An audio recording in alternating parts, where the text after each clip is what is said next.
Good morning বন্ধুরা, সবাই কেমন আছো? আজকে সকাল সকাল উঠে আমি ছেলেদের জন্য একটু সুজি বানালাম।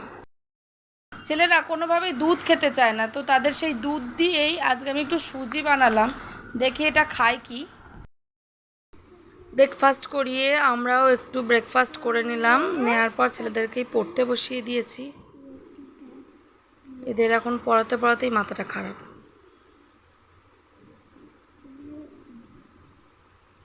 তাড়াতাড়ি করো।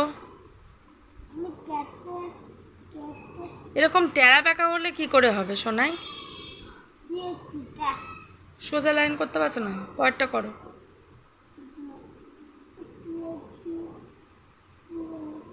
পড়ে পড়ে লেখো। পড়াশোনা কমপ্লিট করিয়ে এবার চলে এসেছি রান্নার কাছে, কারণ রান্নাটা না সেরে নিলে মুশকিল। সেই যে আমার হাতটা কেটে গেছে বন্ধুরা, এখনও পর্যন্ত হাতটা আমার শুকনো হয়নি, কেন কি জানি। মানে হলুদ লঙ্কার গুঁড়ো এগুলো পড়লে তো মানে মনে হচ্ছে মরে যাই, এত কষ্ট হচ্ছে। যাই হোক, দেখি কি করি।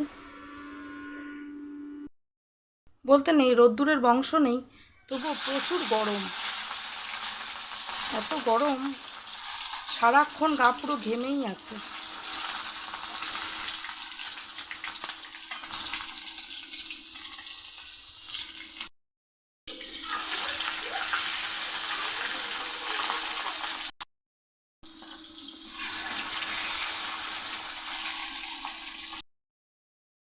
একদিকে মাছ ভাজা বসিয়ে দিয়ে আরেকদিকে সবজিটা কেটে নিই।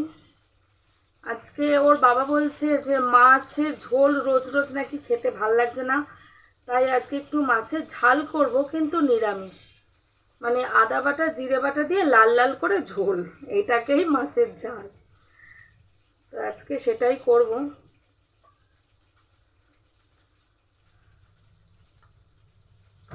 কি হলো?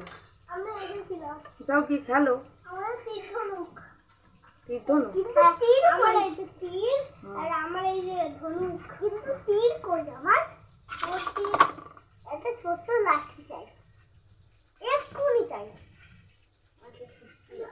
ছাদের বেল গাছটা পড়ে গেছে, এত কাঁটা আর বড়, মানে খুব ভারী, তো আমি একা একা তুলতে পারছি না। আজকে শুক্র আসলে ওটা তুলতে হবে, একা আমার পক্ষে সম্ভব হচ্ছে না। শোনা, চেয়ারগুলো নিয়ে ঘেটো না, যাও।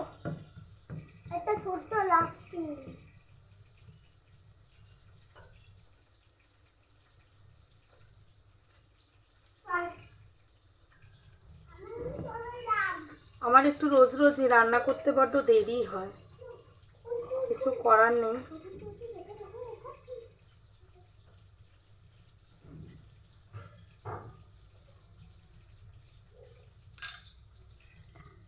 কিছুই কাটার নেই সেরকম, আলু আর আদা সেটা আমার কাটা হয়ে গেছে। রান্নায় চলে যাই আবার। এই ওয়েদারে চান করছি ভালো করে, তাও কেন যে পেটে ব্যথা করছে বন্ধুরা সব সময় বুঝতে পারছি না। কি জানি, আমার পেটে ব্যথা করলেই অবশ্য ভয় লাগে। খালি ভাবি কি টিউমারটা বড় হলো না কি। তো এই যে নুন চিনির জল করে রেখেছি গ্লাসে করে, দুই ছেলে আর আমি সর্বক্ষণ খাচ্ছি। এইটুকু রান্না করতে এসেছি বন্ধুরা, তার মধ্যে এই দুটো ছেলে এত গন্ডগোল শুরু করেছে কি বলবো। তাও তো আজ সকাল সকাল ভাত করেই রেখে দিয়েছি।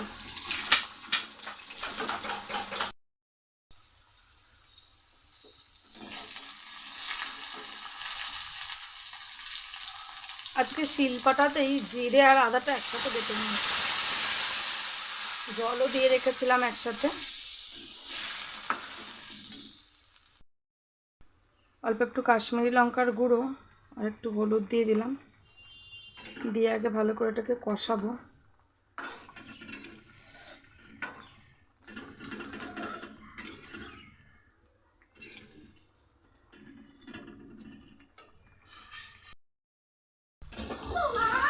মশলা কষানো হয়ে গেছে বন্ধুরা, জল দিয়ে দিই। আমার বন্ধুরা তরকারিতে নুন হলেই খাওয়া হয়েছে, কিন্তু সুপ্রিয়র আবার তরকারি যদি ঠিকঠাক স্বাদ না হয়, এই না হয়, ওই না হয়, তাদের আবার হাজার এক রকমের মুশকিল। যাই হোক, রান্নাটা কমপ্লিট হয়ে গেল।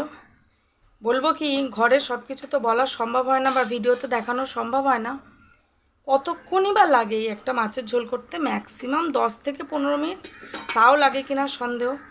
তার মধ্যে এই 3বার থেকে 4বার ছেলের মারপিট হয়ে গেল দুজনার। মানে কী যে অবস্থা, কি বলবো। কি হয়েছে রে? কি হয়েছে? কি হয়েছে? কি হয়েছে? দাঁড়া দাঁড়া, কোথায় কোথায়? এ বাবা, এখানটা তো ফুলে গেছে।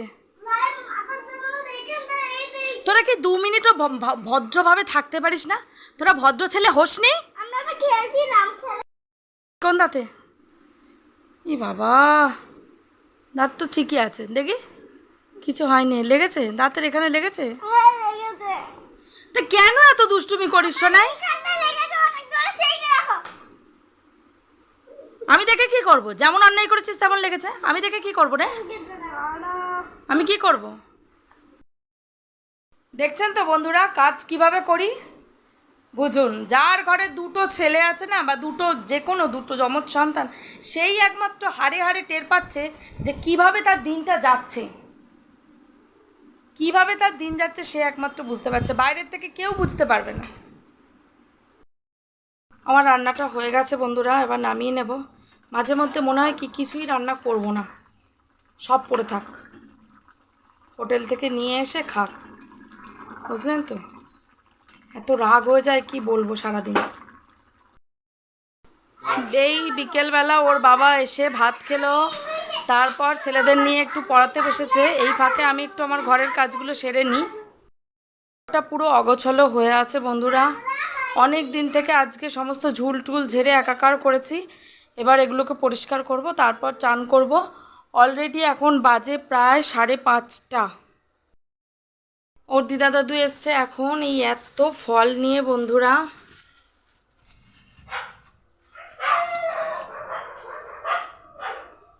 পেয়ারা, আপেল, এর মধ্যে আছে হচ্ছে আম, এই যে বন্ধুরা আম, আর ঝুলিয়ে রেখেছি লিচু। লিচু তাদের পেটে চলেও গেছে বন্ধুরা। মা আসতেই মাকে দিয়ে একটু রান্না করিয়ে নিচ্ছি, কারণ কদিন ধরে সুপ্রিয় বলছে আমার হাতে চিকেন নাকি ভাল লাগছে না, তাই মাকে দিয়ে একটু চিকেনটা করিয়ে নিচ্ছে। এই যে চিকেন বের করে দিয়েছি, আর মা এখানে রান্না করে দিচ্ছে। টুল টুল সব ঝাড়া হয়ে গেছে বন্ধুরা,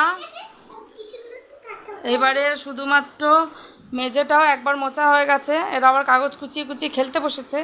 এবার একটু সুন্দর করে খালি গুছিয়ে টুছিয়ে নিয়ে এই মালগুলোকে সরিয়ে গুছিয়ে নিলেই ঝামেলা মিটে যাবে। মা বাবা চলে যাওয়ার পর বন্ধুরা ছেলেদেরকে পড়ানো এই কমপ্লিট করলাম, করিয়ে আর সুপ্রিয় আমাকে কি কপাল করে একটা বর পেয়েছি, সুপ্রিয় আমাকে 1 কাপ চা ধরিয়ে দিল। এই একটু শুয়ে শুয়ে চা খাই, কি মজা বলুন। আমার মা তো মাংস রান্না করে দিয়েই গেছে। এইবারে হচ্ছে গড়িমসি করছি, হচ্ছে রুটি বা পরোটা কিছু তো করতে হবে, কি ঝামেলা। সুপ্রিয়কে বলছে কি ভাত আছে তুমি ভাত খেয়ে নাও, ও বলছে ভাত খাবো না, তুমি ময়দাটা মাখো আমি ভাজবো। দেখি এখনো কিছু ঠিক করিনি যে কি করব কি করব না। বন্ধুরা এই মুখটা আগে একটু ভালো করে দেখে নিন, তারপর আমি গল্পটা বলছি। দেখুন মুখটা একটু দেখে নিন ভালো করে, এইবার গল্পটা বলি। আমার শাশুড়ি আজকে এসে মাংস রান্না করে দিয়ে গেছে। তা আমি বললাম তাহলে এক কাজ করি, পরোটা দিয়ে মাংস খাবো। তাও বললাম তুমি মেখে দাও, পরোটাটা আমি নিজেই করে নিচ্ছি। তারপরেও আটা মাখতে গিয়ে বেজার মুখটা আপনাদের আগেই দেখিয়ে দিলাম। এবার দেখুন ভালো করে দেখুন, দেখুন মুখটার কি অবস্থা। একটুখানি ময়দা মাখতে হচ্ছে বলে। 3 দিন আগে আমি ভিডিও পোস্ট করেছিলাম কি আমার এই ডানারটা কাটা, যার জন্য আমি ময়দাটা মাখতে পারছি না। বাঁ হাতে আমাকে ময়দা মাখতে হচ্ছে, বাঁ হাতে মেখে দিয়েছি, তার জন্যই বেজা। তার মধ্যে আমি দুপুরে বেশি ভাত করেছি, ভাত অনেক ছিল। মাংস দিয়ে কি ভাতটা খেয়ে নেওয়া যায় না বলুন তো? না কষা মাংস হলে তাহলে কি ভাত ভাল লাগে? ওর সঙ্গে পরোটা বা রুটিই ভাল লাগে। মুখ বেকালে কী হবে? আরে আমার বাবান আর পাপান কি বলছে, তোমরা কি বলছো বাবা? তোমরা পরোটার দলে? ও আচ্ছা, তা ঠাকুরকে কি জোটাতে বললে তুমি, পরোটা না ভাত?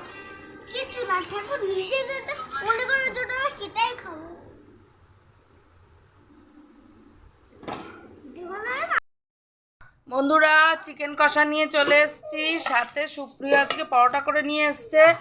ওয়াও সুপ্রিয়া, থ্যাংক ইউ, দারুণ করেছো গো। এবার খেয়ে দেখি। সুপ্রিয় আজকে নিজে হাতে খাইয়ে দিচ্ছে বন্ধুরা, পরোটা করেছে বলে কথা।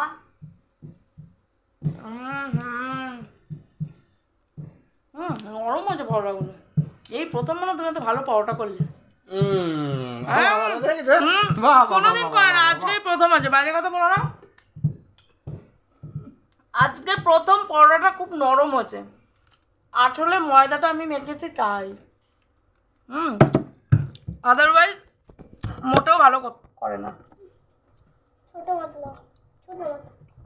দারুণ হয়েছে আছে পরোটাটা। দেখেছো ময়দা মাখার কেমন গুণ? দেখো এইভাবে ময়দা মাখলে এরকম তুলতুলে নরম পরোটা হয়, তাই না বন্ধুরা?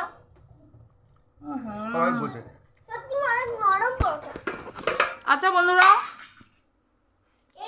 নরম পরোটার জন্য কি মানে কোনটা বেশি জরুরি, ভাজা না মাখা?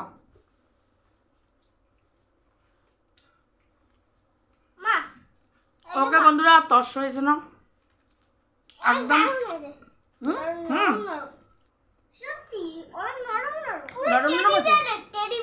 টেডি বিয়ারের মতো নরম হচ্ছে। বাও, পুতুলের মতো আছে। তুলোর মতো। এসি চলছে, একটা জামাও পরোনি কেন শোনায়? তোমরা তো নিজে নিজে জামা পরতে পারো, কেন পরোনি? তো বন্ধুরা এখন শান্তিতে আরামসে এই যে আমরা দুজনে মিলে খেতে বসে গেছি। আমরা শান্তিতে খেয়ে দিয়ে নি, তারপর আর কিছুই না। Good night.